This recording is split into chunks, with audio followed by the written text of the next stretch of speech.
Russia's invasion of Ukraine is topping news headlines. With more access to news streams than ever before, many are bound to having questions about the history between the two countries and how the clash may affect the rest of the world. Valor's very own Paul Stapleton is an expert in Eastern Europe history and joins me to talk about this topic. Mr. Stanton, thank you so much for talking with me today. Happy to be here. Thank you for having me. First, can you give us a brief overview of the conflict between Russia and Ukraine? Sure. Well, historically, Ukraine and Russia have been very close politically in terms of Ukraine itself being part of the Russian Empire for a long time. So there have been close ties between the nations, the people groups for a long time. During the Russian Revolution in the early 1900s, there were efforts by Ukrainians to get independence, but ultimately was forced into the Soviet Union, which, when the Soviet Union collapsed, created a lot of tension between Ukraine and Russia. And we're kind of seeing a lot of that tension play out now as Ukraine is increasingly shifting towards wanting to work with Western nations like Western, Central Europe, and the United States, whereas Russia would prefer that Ukraine remain neutral or more Russian aligned. And how are Christians being impacted in this area? Sure. Well, there's a whole religious aspect to this conflict, which is not very well known in the West. But essentially, both Ukraine and Russia are very Orthodox. They follow a type of Christianity known as Orthodox Christianity, which splits off with the Catholic Church. They split from each other during the Middle Ages, during the Great Schism. And essentially, the Russian Church believes that they have authority or dominion over all Christians in Ukraine, Orthodox Christians in Ukraine. And the Ukrainian Christians believe that they deserve an autocephalous church, which means a church that governs or rules itself. They don't want to be controlled by the Russian church in Russia. So it was only a couple of years ago, 3 or so years ago, when the Ukrainian church got that independence verified in the Orthodox Church from Russia.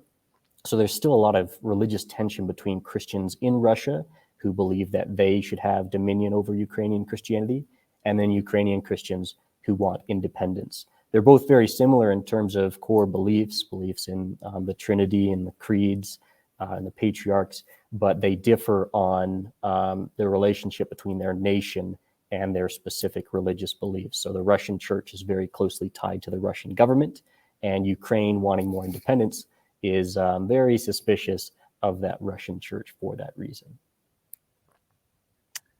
Okay. So many people know that our spring musical, which is based in Russia in the 1920s, what have we learned since then, and what can we learn by seeing the musical? Well, I would say we have learned that Russia is a very complex place. That whole region of the world is very complex. And when I studied Soviet cultural history at the University of Oxford, one of my professors told me that all of Russian history can basically be summarized by the phrase, "and then it got worse." So as bad as things are throughout Russian history, things always seem to get worse.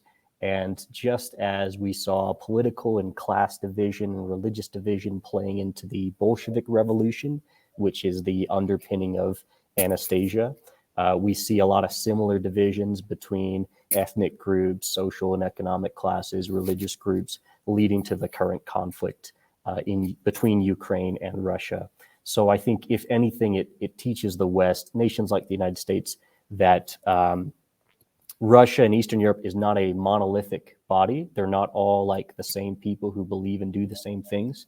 There are a lot of distinct ethnic and religious groups that have distinct identities, and we shouldn't view them as one specific group, but we should recognize and respect the differences within those communities so we can better help those who are impacted by conflict there. Awesome. And with today's media, it's obviously different than the 1920s, but how does this play into all of that? Yeah, so you don't have to go very far on TikTok to find videos of the conflict. Just this morning, I saw a man picking up a landmine and carrying it across the street. So it's all over the place in terms of social media. And when we look at Russia's history of recent military action, one of the first things they do is target the internet. They try and shut down the internet in their target location, the place that they're invading, in order to avoid social media influencing that conflict. And what we've seen recently is an overwhelming social media support from around the world in favor of Ukrainian independence and supporting Ukraine. And social media can be weaponized in the sense that when Ukrainians take pictures or videos of Russian troop movements, that can help to support the Ukrainian resistance as they fight against the Russian invasion. The same goes the reverse way, is that as people share things on social media, that can include, military secrets, troop deployments, where soldiers are going. That can cost people their lives. So we've definitely seen that average citizens through social media can have a much bigger impact on the conflict, not just in terms of fighting, but also in terms of generating support for relevant armies or support for humanitarian aid efforts. Awesome. Well, thank you so much for speaking with me today. Of course, I'm happy to be here. Thank you. Thank you.